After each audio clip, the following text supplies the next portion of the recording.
আমার নাম চন্দন নোয়াতিয়া। আমি জগৎদাস বৈরাগীপাড়া জেবি স্কুলের বর্তমানে ইনচার্জের দায়িত্বে আছি।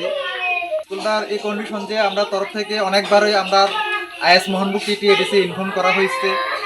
তারপর আমরা প্রথমে আমরা পঞ্চায়েত লোকাল বডি যারা আছে তারা জানানো হয়েছে। আমরা এসএমসি কমিটি সহকারী মিটিং বইয়া একটা রেজুলেশন করে আইএস অফিসেও পাঠানো হয়েছে।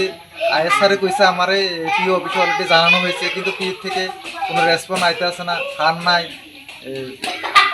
তারা এইভাবে হইতে আছে, যে কারণে আজ পর্যন্ত এখনো ঠিক করা হইতে আসে না। স্যার এখানে তো দেখতে আছি ছাদটা সব বাতাসে উড়ে লয়ে গেছে মনে হয়। গত নাই দেখা এখন বর্তমানে আমরাও ভীষণ অসুবিধা হইতে আছে। আমরা স্কুল করতে স্টুডেন্টদের নিয়ে ক্লাস করতে অনেক সময় বৃষ্টি আইলে আমরা বাধ্য হইয়া 1 ঘন্টা 2 ঘন্টা ক্লাস করে ছাইরাদন লাগে, ছুটি দিয়ন লাগে। অনেক সময় আবার মনে কর বেশি বৃষ্টি আইলে স্টুডেন্ট একটাও স্কুলে আইতে পারে না, কারণ বসার কোনো জায়গা নাই, সব জল ভর্তি হয়ে থাকে স্কুল ঘরটার মধ্যে। আমরাও বসার কোনো জায়গা নাই এখানে, ঘরের সামনে না থাকার পরে ভীষণ সমস্যা হইতে আছে এখন আমরা বর্তমানে।